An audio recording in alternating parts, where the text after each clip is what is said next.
Эң бактылуу койлорду көрсөтөйүн сиздерге. Şu малдар, жандыктардын ичинен дагы бактылуулар болуп кетет го. Эң бактылуу койлор мына ушулар окшойт, урматтуу мекендештерим.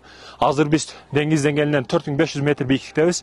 Өзгөчө жердебиз. Мына арчаларды карасаңыздар, арчалар, бул жакта туристтер, бул жакта бүт арчалар, урматтуу мекендештерим. Аллах табарак ва таала жараткан мojizалар. Булар менин оюмча эң бактылуу койлор, эң таза абада, эң таза жемдерди, кашектерди жеп аткан койлор мына ушул койлор. Баягы боп кеткен койлор ушулар дейм да. Баяка дейбиз го, шеф, шейх, ажы деп чакырабыз кээ бир адамдар. Ошондой ажы, ошондой башчы, ошондой күчтүү койлор окшойт булар.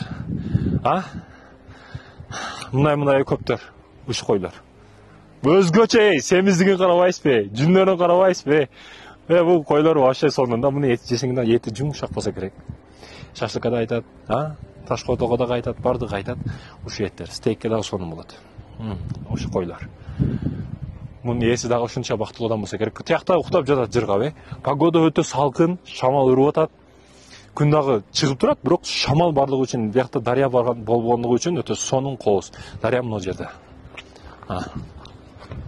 Бул Аллахтын мojizасы. Мына байкасаңыздар, бул жерде эч кандай суу жок, урматтуу мекендештерим. Суу жок, эч кандай суу жок. Эми бул жакты караңыздар, ана дарыя суу чыгып атат, мекендештерим. Суу чыгып атат ошол. Мына. Бул Аллахтын мojizасы.